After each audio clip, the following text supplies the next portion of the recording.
So next topic from DCS and the last topic from this unit is line coding. Okay, line coding म्हणजे काय, simply when we need to transfer the data, bit stream आपण transfer करत असतो, we have to convert it into some another format.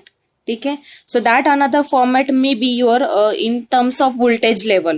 So आपण इथे ह्या केसमध्ये काय करतो, we consider the voltage level for ones and zeros as per the duration and as per the amplitude level. ठीक आहे, सो जर हाय असेल, लॉजिक 1 असेल तर प्लस आपण ट्रान्समिट करतो व्होल्टेज, 0 असेल तर मायनस करतो किंवा 0 ने ट्रान्समिट करतो, रिप्रेझेंट करतो. तर ह्या वेगळे वेगळे फॉर्मॅट्स असतात लाईन कोडिंग मध्ये. ठीक आहे, सो त्या वेगळ्या वेगळ्या फॉर्मॅटचा आपल्याला यूज करायचा असतो. सो याच्यासाठी ही लाईन कोडिंग कशासाठी यूज करतात, जेव्हा तुम्ही computer to computer digital to digital data transfer करताय त्या केसमध्ये तुम्हाला हे युजफुल असतं. सो त्यासाठी आपल्याला एनकोडर डिकोडर्स आपण वेगवेगळे टेक्निक्स यूज करतो आणि डेटा फॉर्मॅटमध्ये सेंड करत असतो data in terms of digital format signal मध्ये. सो याच्यासाठी वेगवेगळे लाईन कोडिंग फॉर्मॅट्स आहे. त्यामध्ये फर्स्ट आहे युनिपोलर एनआरझेड, देन पोलर मध्ये परत आरझेड, एनआरझेड, बायफेज मॅनचेस्टर आणि डिफरन्शियल मॅनचेस्टर असे वेगवेगळे टाइप्स आहेत. बायपोलर मध्ये एएमआय अल्टरनेटिव्ह मार्क इन्व्हर्जन मेथड आहे.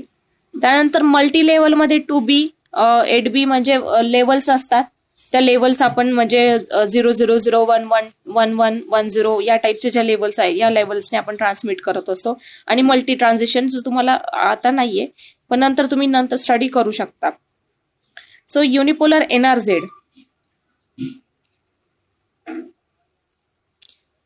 युनिपोलर म्हणजे काय सगळ्यात महत्वाचं, unipolar which having single polarity. Okay, so unipolar NRZ means non-return to zero.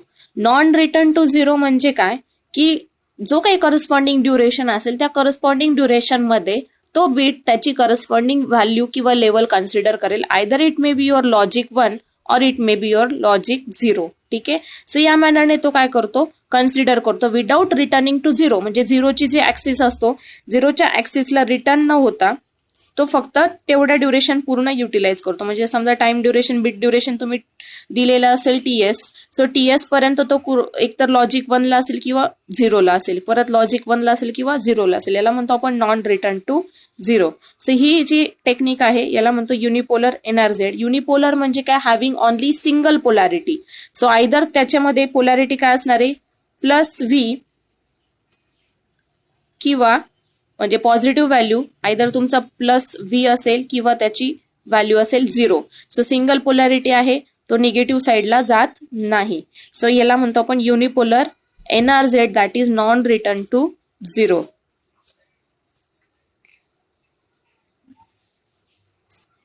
So याचा एक फॉर्मॅट दिलेला आहे बघा. युनिपोलर एनआरझेड मध्ये काय दिसतंय की बिट स्ट्रीम दिलेली आहे 10110. तर 10110 मध्ये युनिपोलर एनआरझेड आहे म्हणजे डेटा बिट काय झाला पाहिजे, कम्प्लीट तो ड्युरेशन यूज करतोय. It uses complete duration of 1 pulse, that is let it be your bit duration TB. ठीक आहे, सो बिट ड्युरेशन त्याने कम्प्लीट यूज केलेलं आहे आणि त्या व्हॅल्यूला जी काही बिट स्ट्रीम आहे 10ला 1ला त्याने काय घेतलाय, +V घेतलेला आहे. So +V that is logic 1 ला त्याने हाय व्हॅल्यू घेतली. सो हाय व्हॅल्यू पर्यंत तो ऑन आहे. After that, after completion of this duration it is return to 0. तो इन बिटवीन रिटर्न नाही झाला किंवा हाफ ड्युरेशनला रिटर्न नाही झाला म्हणून त्याला आपण म्हणतो नॉन रिटर्न टू 0. ठीक आहे, सो याने कम्प्लीट ड्युरेशन त्यांनी युटिलाइज करून यूज केलेला आहे. सो 1ला हाय झाली व्हॅल्यू दॅट इज +V, 0ला 0 आला, परत 1ला 1 आला, 0ला 0 आला. याला म्हणतो आपण unipolar NRZ concept. After that next आहे पोलर एनआरझेड. पोलर एनआरझेड म्हणजे काय, त्याच्यामध्ये आता व्हॅल्यू काय येणार आहे, पॉझिटिव्ह व्हॅल्यू तर असेलच, +-V असणार आहे इन्स्टेड ऑफ 0. जिथे बिट 1 असेल, लॉजिक 1 असेल तर तो घेणार +V, लॉजिक 0 असेल तर तो घेणार -V. ठीक आहे, सो याच्यामध्ये पण सब टाइप्स आहेत परत, NRZ-L, NRZ-I या मॅनरचे वेगवेगळे टाइप्स आहेत. ते टाइप्स काय आहेत, सो NRZ-L मध्ये इंडिकेट काय होते बघा, सिम्पली ज्या मोमेंटला तुमचा नो इन्व्हर्जन कधी होतंय? No inversion when your next bit is 0. जेव्हा पुढचा जर नेक्स्ट बीट 0 असेल तो काय करतो? एनआरझेड एल मध्ये there will be no inversion. ठीक आहे. आणि नेक्स्ट बीट जर 1 असेल तर तो कन्सिडर करतो देअर विल बी इन्व्हर्जन. ठीक आहे. सो एनआरझेड एल आणि एनआरझेड आय मधला डिफरन्स लक्षात ठेवायचा. सो एनआरझेड एल मध्ये बघा बीट स्ट्रीम दिलेली 0 1 0 0 1 1 1 0. ठीक आहे. सो आता त्यांच्या याच्यानुसार काय सांगितलंय की जर नेक्स्ट बीट 0 असेल there will be no inversion. आणि एनआरझेड एल मध्ये नॉन रिटर्न टू 0 मध्ये इन्व्हर्स कंडिशन असते. 0 ला तो हाय व्हॅल्यू घेतो, 1 ला लो व्हॅल्यू घेतो. इन शॉर्ट लक्षात ठेवायचं. सो 0 ला त्याने घेतली 0 हाय व्हॅल्यू.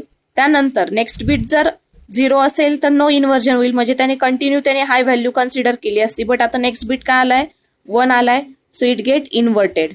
सो इन्व्हर्जन झालं, तो लोवेस्ट व्हॅल्यूला गेला म्हणजे मायनसला गेला. पोलर आहे म्हणून तो काय केला? मायनसला गेला. ठीक आहे. सो मायनस व्ही घेतली. परत नेक्स्ट बीट जर इथे काहीतरी गडबड झालेली आहे यांच्या याच्यामध्ये.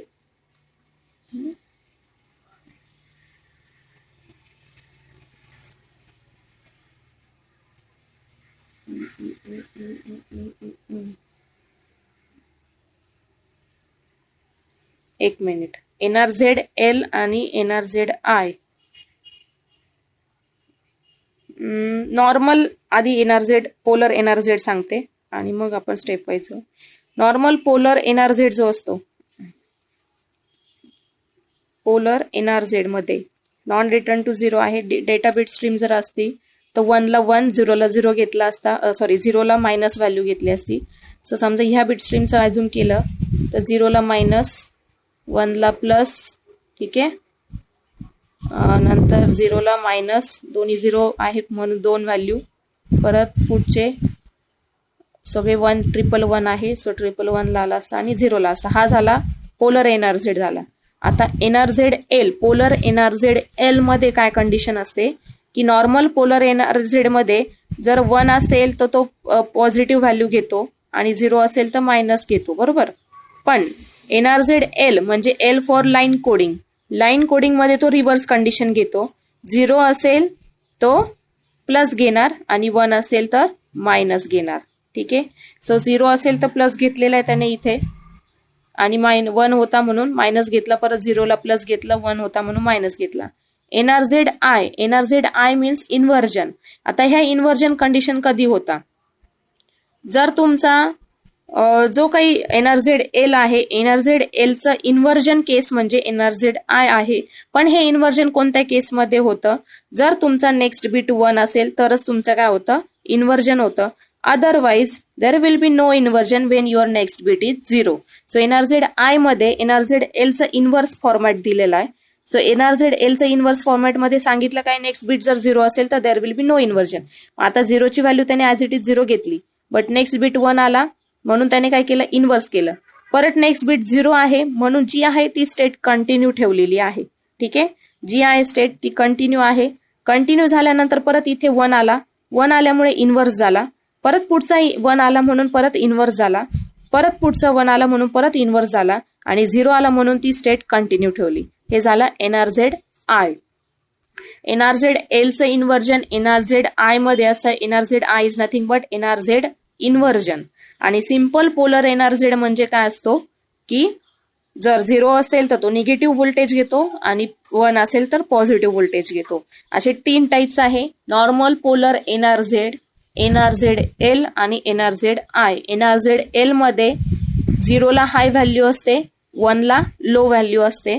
आणि एनआरझेड आय मध्ये जो काही एनआरझेड एल आहे त्याचं इन्व्हर्जन होतं. इन्व्हर्जन कोणत्या केसमध्ये होतं? When your next bit is 1. Otherwise the state remains same for if the beat is 0.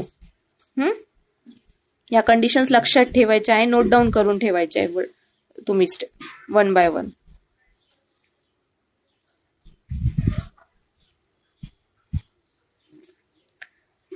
So एनआरझेड L मध्ये सांगितलं level of voltage determines the value of the beat आणि NRZ I indicates the inversion or lack of inversion determines the value of beat. So जेव्हा inversion होतं त्याच वेळेस तो काय करतो? इंडिकेट करतो. अदरवाइज जी आहे प्रिव्हियस व्हॅल्यू तो कंटिन्यू करतो. म्हणजे ज्या मोमेंटला इन्व्हर्जन होणार त्याच वेळेस तो व्हॅल्यू इंडिकेट करणार आहे. NRZ and L and NRZI both have an average signal rate of n/2 baud rate. BD means baud rate indicate केलेला आहे. baud rate म्हणजे काय की number of symbols or the bits transmitted per second. ठीक आहे. So symbols 2 बिट्सचे असतात, combination असतो 4 बिट्सचा असतो कॉम्बिनेशन, ते डिपेंड असतो सिम्बॉल म्हणजे. आणि दोघांनाही काय केलेलं आहे त्यांनी, मायनस आणि प्लस ह्या डीसी कंपोनंट व्हॅल्यू असतात. सो डीसी कंपोनंट व्हॅल्यू आहे NRZL आणि NRZI मध्ये. ठीक आहे. नेक्स्ट आहे polar RZ. Polar indicates what again, plus minus value. RZ means what, return to 0. मगाशी NRZ होता म्हणजे काय की जर बिट ड्युरेशन तुमचा TB, एक बिट ड्युरेशन दिलेला आहे TB इतका, एक पल्सची जी ड्युरेशन आहे ती जर तुमची TB असेल तर तो काय होत होता, पूर्ण युटिलाइज करत होता ड्युरेशन, त्याला म्हणतो आपण non return to 0. But return to 0 मध्ये तो काय करणार, हाफ ड्युरेशन मध्येच काय होणार, त्याची स्टेट चेंज करणार. म्हणजे जर हाय असेल तर तो लोला जाणार, लो असेल तर तो हायला जाणार त्या स्टेटमध्ये. ठीक आहे. सो याला म्हणतो आपण RZ और रिटर्न टू 0. सो याच्यामध्ये खरं सांगायचं झालं, पोलर आहे त्यामुळे 3 स्टेट येतील. एक स्टेट असेल +V, दुसरी स्टेट असेल 0 आणि तिसरी स्टेट असेल -V. ठीक आहे. सो हाफ ड्युरेशन घेणार तो, that is half TB duration घेणार. सो ह्या केसमध्ये पुढे वेव्हफॉर्म तुम्हाला दिसते इथे. बिट स्ट्रीम दिलेल्या आहेत 0 1 0 0 1. या बिट स्ट्रीमला तुम्हाला RZच्या फॉर्मॅटमध्ये, पोलर RZ मध्ये कन्वर्ट करायचंय. सो पोलर RZ मध्ये काय असतं, जर 0 असेल तर -V, 1 असेल तर +V, but with half duration. Half duration म्हणजे काय, half TB. So half TB मध्ये तो कुठे जाणार आहे, रिटर्न टू 0 ला जाणार आहे. सो आता बघा इथे वेव्हफॉर्म मध्ये इथे काय दिसतंय, हा पूर्ण 0चा आहे, TB ड्युरेशन आहे ही पूर्ण. या TB मध्ये त्याने 2 स्टेट घेतलेल्या आहे. पोलर RZ आहे, सो 0 आहे म्हणून त्याने आधी मायनस व्हॅल्यू घेतली, मायनस वरून तो हाफ ड्युरेशन मध्येच कुठे गेलेला आहे, इट इज रिटर्न टू 0. 0 ला रिटर्न झाला. त्यानंतर पुढचा बिट आला, पुढच्या बिटला त्याने हाय घेतली value, that is +V. High value घेतली, परत तो हाफ ड्युरेशन मध्ये रिटर्न टू 0 झाला. त्यानंतर नेक्स्ट बिट आला 0, परत निगेटिव्ह घेतला, पुढच्या ड्युरेशन हाफ ड्युरेशन मध्ये तो रिटर्न टू 0 झाला. परत पुढचा बिट जो आला मायनस आला, परत तो काय झाला, रिटर्न टू 0, परत प्लस, परत रिटर्न टू 0. सो 3 स्टेट मध्ये जातोय. एका बीट ड्युरेशन मध्ये तो 2 ट्रान्झिशन घेत असतो. 2 ट्रान्झिशन कसे घेतो, एका बीट ड्युरेशन मध्ये सिम्पली 0 असेल तर 2 ट्रान्झिशन्स कसे घेणार, तो पोलर RZ असेल तर, पोलर म्हणजे मायनस आणि प्लस व्हॅल्यू. सो पोलर RZच्या केसमध्ये 0 असेल लॉजिक 0 तर तो ट्रान्झिशन घेतो -V to 0 in the duration TB. म्हणजे ड्युरेशन कसं आहे, half duration -V, half duration 0 असं जाणार. ठीक आहे. सो हाफ ऑफ ड्युरेशन तो कन्सिडर करतो. 1 असेल तर त्याचं ट्रान्झिशन होतं +V टू 0. म्हणजे याच्यामध्ये +V ला हाफ ड्युरेशन जाणार आणि 0 ला हाफ ड्युरेशन जाणार. ठीक आहे. सो तेच इथे तुम्हाला डायग्राम मध्ये दिसते.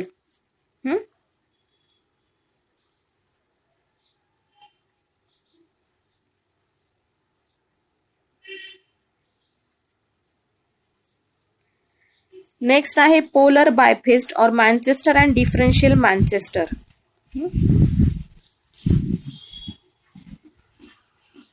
बघा आता काय दिसतंय मॅनचेस्टर मध्ये, बघा काय दिसतंय, सिम्पली ट्रान्झिशन कसं दिसतंय, low to high and high to low. So इथे दिलेलं त्यांनी इंडिकेट केलेलं आहे, 0 असेल तर तो काय जातोय, हाय टू लो, आणि 1 असेल तर लो टू हाय. हे ट्रान्झिशन आहे. सो मॅनचेस्टर कोडिंग मध्ये फक्त हे कंडिशन लक्षात ठेवायची. आणि RZ आहे, सो RZचा टाईप आहे म्हणजे रिटर्न टू 0 आहे कंडिशन, म्हणजे हाफ ड्युरेशन तो घेतोय. एका ड्युरेशन मध्ये TB मध्ये एक कम्प्लीट ड्युरेशन मध्ये 2 ट्रान्झिशन होत आहे. एक होतोय high to low when your bit value is 0 आणि ह्या ड्युरेशन मध्ये तो होतोय low to high when your bit value is 1. ठीक आहे. सो सेम आपण इथे बघू इलिजिबल होतंय की नाही.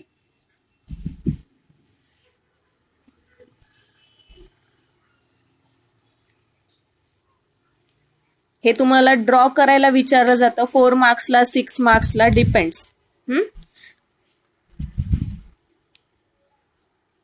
सो इथे काय दिसते बघा, जेव्हा 0 आहे ट्रान्झिशन काय झालं, हाय टू लो. परत पुढे नेक्स्ट बीट 1 आलेलं आहे. 1 साठी काय सांगितले त्यांनी ट्रान्झिशन, लो टू हाय. मग ती स्टेट परत कंटिन्यू केली आणि लो टू हाय गेला. परत हाय टू लो, परत हाय टू लो, कारण नेक्स्ट बीट 0 आहे. 0 साठी ट्रान्झिशन त्यांनी फिक्स दिलेलं आहे हाय टू लो. परत मग 1 साठी काय येणार, low to high. Next bit परत 1 आला म्हणून परत लो टू हाय. सो या मॅनरने त्यांनी काय केले, ट्रान्झिशन घेतलेले फॉर मँचेस्टर. आता डिफरन्शियल मँचेस्टर मध्ये काय दिसते बघा. डिफरन्शियल मँचेस्टर मध्ये मँचेस्टरच्या अपोजिट कंडिशन राहणार, म्हणजेच इन्व्हर्जन केस जशी आपण NRZ-L आणि NRZ-I मध्ये चेक केली होती, सेम कंडिशन आता मँचेस्टर आणि डिफरन्शियल मँचेस्टर मध्ये राहणार. मँचेस्टर मध्ये काय दिसते की 0 टू 0 असेल तर हाय टू लो ट्रान्झिशन आहे आणि 1 असेल तर लो टू हाय ट्रान्झिशन आहे. पण आता इथे इन्व्हर्जनच्या केस आहे डिफरन्शियल मँचेस्टर मध्ये. इन्व्हर्जन कधी होतं, जर नेक्स्ट बीट 0 असेल तर, आणि जर नेक्स्ट बीट 1 असेल तर there will be no inversion. म्हणजे व्हायसे वर्सा कंडिशन ऑफ NRZ-I. NRZ-I मध्ये जसं आपण स्टडी केलं होतं, NRZ-I मध्ये 0 असेल तर नो इन्व्हर्जन होतं आणि 1 होता तर इन्व्हर्जन होतं. तर इथे फक्त रिव्हर्स कंडिशन झाली. 0 असेल तर आपल्याला इन्व्हर्जन करायचंय आणि 1 होता तर नो इन्व्हर्जन. ठीक आहे. सो मग आता बघा, 0 आहे म्हणून मँचेस्टरचं इन्व्हर्जन त्यांनी करून घेतलंय. सो बिट चेंज झालेला आहे. जो हाय टू लो होता तो लो टू हाय झाला. इथे एक इन्व्हर्जन झालं. 1 असेल तर नो इन्व्हर्जन, म्हणजे आहे ती स्टेट कंटिन्यू करून परत एक ट्रान्झिशन करायचं हाय टू लो. परत 0 आला म्हणून स्टेट चेंज झाली, परत हाय टू लो झाला, परत हाय टू लो झाला. म्हणजे स्टेट काय झाली, प्रत्येक वेळी चेंज झालेली आहे. 1 ज्या वेळेस आला त्यावेळेस ती स्टेट कंटिन्यू ठेवून लो टू हाय, परत पुढे 1 आला म्हणून ही हाय टू लो. म्हणजे स्टेट काय केली त्यांनी, कंटिन्यू ठेवलेली आहे, चेंज केलेली नाही. जी वेळेस नेक्स्ट बीट 1 असेल तर जी प्रिव्हियस स्टेट असते, हाय असेल तर हाय, लो असेल तर लो, ती कंटिन्यू आपण कॅरी केलेली आहे. ठीक आहे. समजतंय सगळ्यांना. वेवफॉर्म्स नीट स्टडी करायच्या आणि काम करायचं नोटबुकवर. हे सगळे काय करायचे, एक बीट स्ट्रीम घ्यायची आणि त्या बीट स्ट्रीमचा यूज करून सगळे फॉर्मॅट्स ड्रॉ करायचे, प्रॅक्टिस करायची, म्हणजे तुमच्या लक्षात येईल प्रत्येक ह्याच्यातला डिफरन्स काय काय आहे.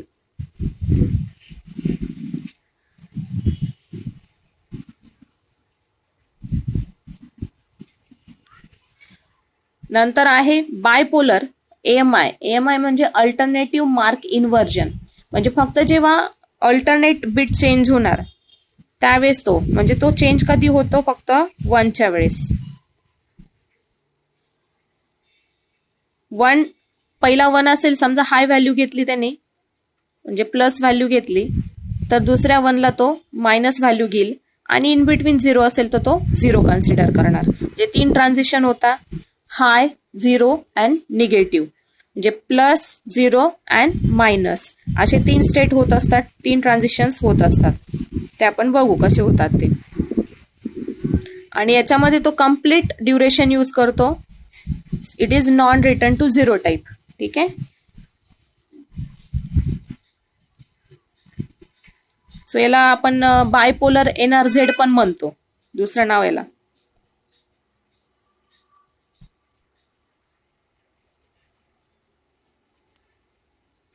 सो इथे काय दिसते बघा, 0ला 0 मी सांगितल्याप्रमाणे 0ला 0 घेतलाय त्यांनी. आफ्टर दॅट 1ला पहिल्यांदा हाय घेतला, नंतर 0ला परत 0, नेक्स्ट 1 आला तर त्यांनी, मी काय सांगितलं होतं, जर पुढचा 1 आला तर मायनस व्हॅल्यू जायची. परत अजून एक पुढे 1 असता तर त्याने काय घेतला असता, +1 घेतला असता. सो अल्टरनेटिव्ह मार्क इन्व्हर्जन आहे. Alternative inversion in case of only when your logic bit is 1. So 1च्या वेळेस फक्त स्टेट चेंज होते, 0ला 0च राहते. 1च्या वेळेस स्टेट चेंज होते फ्रॉम पॉझिटिव्ह टू निगेटिव्ह और निगेटिव्ह टू पॉझिटिव्ह डिपेंड. जर प्रिव्हियस स्टेट पॉझिटिव्ह असेल तर नेक्स्ट बिट तुमचा 1 असेल तर तो निगेटिव्ह स्टेटला जाईल. त्याच्या पुढचा 1 असेल तर तो पॉझिटिव्ह स्टेटला जाईल. वाईल स्टिडोमेट्रीमध्ये काय दिसतंय, इनवर्स कंडिशन आहे. म्हणजे तो काय करतोय, चेंज कशाला करतोय, 0ला चेंज करतोय. जिथे 1ला व्हॅल्यू चेंज होत होता, ट्रान्झिशन होत होता, इथे तुमचं काय होतंय, 0ला ट्रान्झिशन होते. म्हणजे 0ला हाय घेतला, 1ला 0 ठेवला, परत नेक्स्ट 0ला निगेटिव्ह झाला, परत नेक्स्ट 0ला पॉझिटिव्ह झाला, 1ला 0 राहिला आणि नेक्स्ट 0ला निगेटिव्ह झाला. म्हणजे जिथे 1चं अल्टरनेटिव्ह मार्क इन्व्हर्जन मध्ये आपण लॉजिक 1 कन्सिडर करत होतो आणि ट्रान्झिशन होत होतं. पहिल्या लॉजिक 1ला जर पॉझिटिव्ह आला तर नेक्स्ट लॉजिक 1ला मायनस होता आणि 0ला 0 राहायचा. त्याच्या व्हाईस वर्सा कंडिशन सिडोमेट्रीमध्ये आहे. तर सिडोमेट्रीमध्ये 0ला फक्त स्टेट ट्रान्झिशन होत होतं. ठीक आहे. सो हे होते लाईन कोडिंगचे टेक्निक्स. लाईन कोडिंग मध्ये कोणाला काही डाऊट असेल तर विचारू शकता.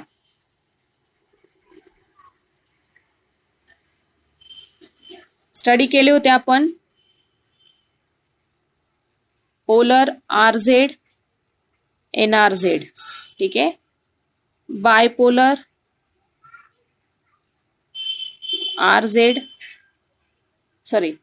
बायपोलर NRZ किंवा अल्टरनेटिव्ह मार्क इन्व्हर्जन. ते नंतर घेऊ. Unipolar RZ NRZ. ठीक आहे. So RZ NRZ, polar RZ NRZ, polar मध्ये परत होते NRZ L आणि NRZ I असे 2 टाइप्स होते. ठीक आहे. त्यानंतर आपण स्टडी केले बायपोलर NRZ किंवा त्यालाच म्हणतो alternative mark inversion, that is AMI. Okay, clear. So आपण एखादं एक्झाम्पल घेऊ व्हाईट बोर्डला आणि प्रत्येकाचं सॉल्व्ह करून बघू. आणि अजून एक आपण स्टडी केला डिफरन्शियल मॅनचेस्टर आणि मॅनचेस्टर, दोन्ही टाइप्स बघितले. ठीक आहे. सो एक एक्झाम्पल घेते मी. बीट स्ट्रीम आहे समजा 1 0 1 1. छोटी बीट स्ट्रीम घेते जेणेकरून प्रॉपर ड्रॉ करता येईल.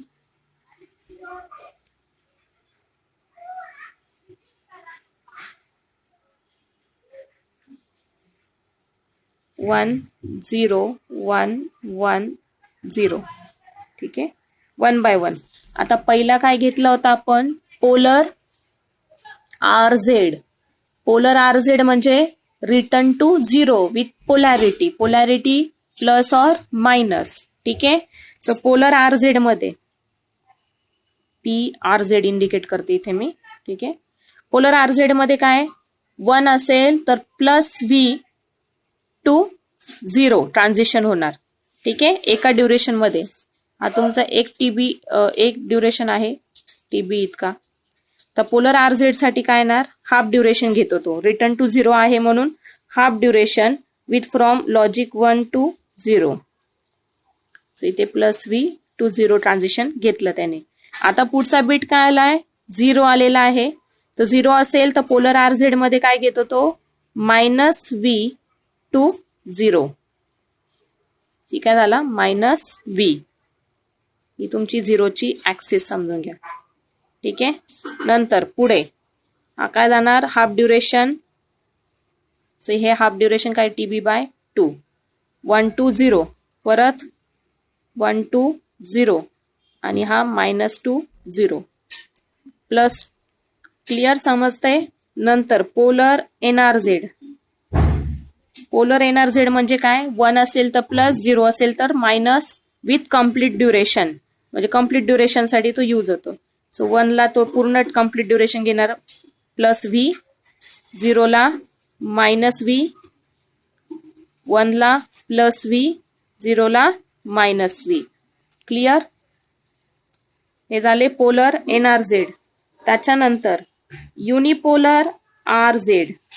युनिपोलर RZ म्हणजे काय, रिटर्न टू 0 विथ पोलॅरिटी म्हणजे काय, फक्त 1 ला तो ट्रान्झिशन काय घेणार, हाय टू लो, 0 ला 0च राहणार. इथे मायनस ट्रान्झिशन राहणार नाही, म्हणजेच काय येईल इथं 1 ला 0, 1 to 0, रिटर्न टू 0 झालाय. हाफ ड्युरेशन घेतलंय त्याने TB/2. 0 ला 0च राहणार. परत इथे 1 to 0, 1 to 0, 0 ला 0च राहणार. क्लिअर. त्याच्यानंतर युनिपोलर NRZ.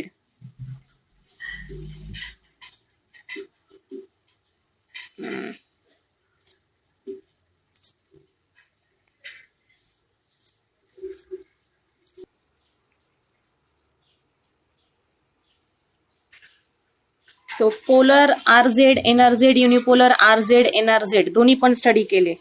पुढचा आहे AMI, अल्टरनेटिव्ह मार्क इन्व्हर्जन किंवा बायपोलर NRZ. बायपोलर NRZ किंवा अल्टरनेटिव्ह मार्क इन्व्हर्जन मध्ये जेव्हा लॉजिक 1 असेल त्याच वेळेस फक्त स्टेट ट्रान्झिशन होतं, 0 ला 0च राहतं आणि तो कम्प्लीट ड्युरेशन घेतो. ठीक आहे. सो मी ते 1 ला पहिला 1 आला म्हणून 1 घेतला, 0 ला 0 राहिला. नेक्स्ट 1 ला ट्रान्झिशन होणार म्हणजे स्टेट चेंज होईल, ती जाईल +2 मायनस. परत पुढचा 1 आला म्हणून स्टेट चेंज होईल. ठीक आहे. स्टेट चेंज होणार. अल्टरनेटिव्ह 1 ला स्टेट चेंज होत असते. पहिला 1 ला आपण पॉझिटिव्ह घेतली, 0 ला 0 राहिली. पुढच्या 1 ला निगेटिव्ह आली, त्याच्या पुढच्या 1 ला परत पॉझिटिव्ह आली, 0 ला 0 राहिली. आणि हा नॉन रिटर्न टू 0 आहे, त्याच्यामुळे कम्प्लीट ड्युरेशन घेतो, दॅट इज TB इतका. ठीक आहे. सो हा +V, हा -V आणि इथे झाली स्टेट 0 ला 0. त्यानंतर मँचेस्टरचं काय सांगितलं होतं, मँचेस्टरचं टेक्निक 0 असेल तर हाय टू लो, 0 असेल तर हाय टू लो आणि 1 असेल तर लो टू हाय. बस तेवढंच काम करत जायचंय. हाफ ड्युरेशन, एका ड्युरेशन मध्ये तो 2 ट्रान्झिशन घेतो, लो टू हाय आणि हाय टू लो. 0 असेल तर हाय टू लो, 1 असेल तर low to high. Note down करून ठेवा. सो आता आपण करून बघू. मधली ही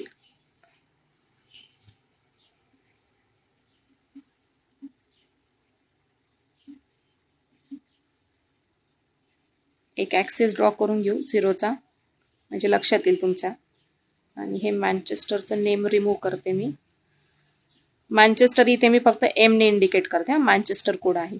सो 1 असेल तर लो टू हाय, म्हणजे लो टू हाय. ठीक आहे. म्हणजे -2 प्लस गेला. 0 असेल तर हाय टू लो, म्हणजे नेक्स्ट बिट 0 आलाय म्हणून मी परत कंटिन्यू घेतला, हाय टू लो. परत 1 आहे, लो टू हाय. परत 1 आलाय, लो टू हाय. परत 0 आलाय, सो हाय टू लो. ठीक आहे. हे झालं मँचेस्टर कोड. लक्षात ठेवायचं का ट्रान्झिशन कसं केलेलं आहे. 0 आहे तर हाय टू लो, 1 आहे तर लो टू हाय, एवढं ट्रान्झिशन केले. आता डिफरन्शियल मँचेस्टर मध्ये ह्या मँचेस्टरच्या इनव्हर्स कंडिशन होते. या मँचेस्टरची इनव्हर्स कंडिशन कशी होत होती की जर 1 आला तर ट्रान्झिशन होतं की नव्हतं,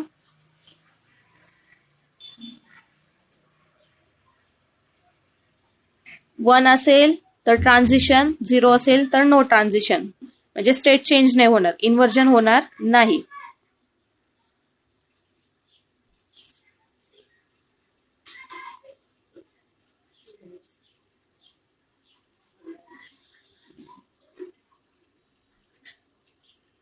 सो हा काय झाला 1 to 0 बरोबर. आता 0 आलेला आहे, ट्रान्झिशन चेंज होणार, याच्यामध्ये याचे इन्व्हर्स होतं. सो ट्रान्झिशन चेंज झालं म्हणून परत इथे जे आपण हाय टू लो घेतला होता त्याच्याऐवजी इथे स्टेट चेंज झाली, परत लो टू हाय. 1 असेल तर स्टेट कंटिन्यू राहणार, स्टेट पुढची कंटिन्यू राहील, लो टू हाय. ठीक आहे. परत पुढचा 1 आहे म्हणून परत ती स्टेट कंटिन्यू राहिली. हे ट्रान्झिशन होणार जसं low to high, high to low, फक्त प्रिव्हियस जी स्टेट आहे ती पुढच्या हाफ ड्युरेशन साठी घ्यायची असते. आता 0 आलाय म्हणून स्टेट काय होणार, चेंज होणार. हे झालं डिफरन्शियल मँचेस्टर कोडिंग. माझ्या मते आता सगळे कोडिंग तुम्हाला एकदा ड्रॉ पण करून दाखवलेले आहेत. नीट लर्न पण होतील. आय थिंक कोणाला काही डाऊट नसेल, असेल तर लगेच विचारून घ्या.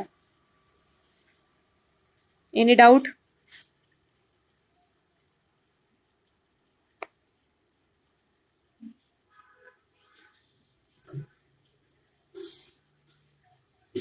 Yes or no?